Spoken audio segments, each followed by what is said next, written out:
à la limite, tu vois, s'il reste au club et qu'il fait autre chose qu'être entraîneur, c'est en cohérence donc avec ce que tu dis. Et je comprends très bien que certains n'aiment pas l'image qu'ils peuvent donner parce que c'est un métier qui rend fou. Voilà. Et lui, il a peur de ça, il préfère arrêter. Respect. Et moi, je comprends et je respecte totalement sa décision. C'est une perte pour l'OL.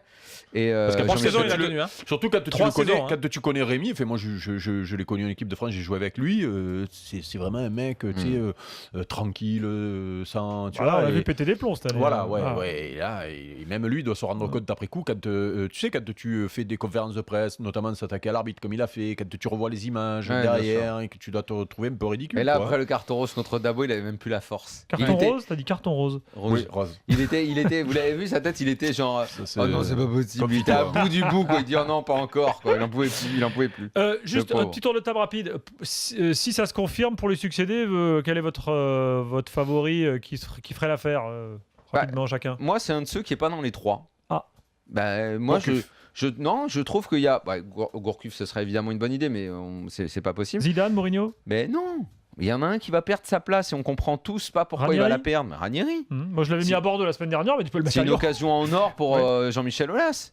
Ranieri ne va pas rester à Monaco, va le chercher. T'as un entraîneur de très haut niveau qui en plus va pas demander des sommes dingues parce que je pense pas qu'il soit vraiment beaucoup demandé maintenant. Va le chercher. Ah bah alors ça serait un entraîneur de transition alors. Pourquoi ? Parce que Ranieri a clairement dit ces derniers mois que sa carrière n'allait pas encore durer très longtemps. Hein. Tu vas lui vendre un contrat avec un projet sympa. Tu peux. En plus, le projet de Lyon, on sait que c'est 2016, le stade, et que c'est à ce moment-là que Lyon redeviendra actif et sur le marché des transferts et au niveau de l'ambition. Daniel, quoi qu'il arrive, dans la malchance qu'a Ranieri, il va nous le mettre dans tous les clubs, Daniel. Sachez-le. Excuse-moi, Eric, mais quand t'as un entraîneur comme ça qui est là dans ton champ, Eric, il n'aime pas Ranieri. Eric, il n'aime pas Ranieri. Mais c'est pas que j'aime pas Ranieri, je vous ai écouté sur Ranieri depuis je sais pas combien de semaines. Mais pas du tout.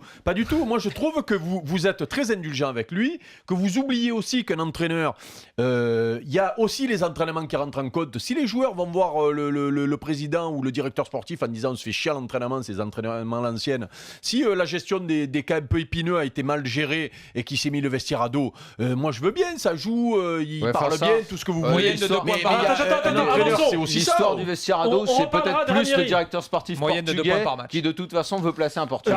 Daniel dit Ranieri, tu dis quoi toi? Je regarde, je ne pense pas que ce sera Ranieri parce que si tu regardes les profils des entraîneurs qui ont été approchés par Lyon, c'est plus du jeune français d'avenir. Moi j'aimerais bien voir Hervé Renard pour voir sur la durée ce que ça donne. Mais je trouve qu'au moment où Aulas avait avoué à maintes reprises ne pas s'être trompé en ne tentant pas la carte étrangère au moment de l'avant Puel, quand il prend Puel, là dans la malchance qu'il a de voir Garde un peu au bout du rouleau et qui va arrêter, il a l'opportunité de prendre un entraîneur expérimenté qui partout où il est passé a laissé le club plus haut qu'il ne l'a trouvé, et à chaque fois il a fait progresser le club. Je trouve qu'à 2 ans du retour de Lyon au premier plan, je trouve que ce serait une très bonne idée.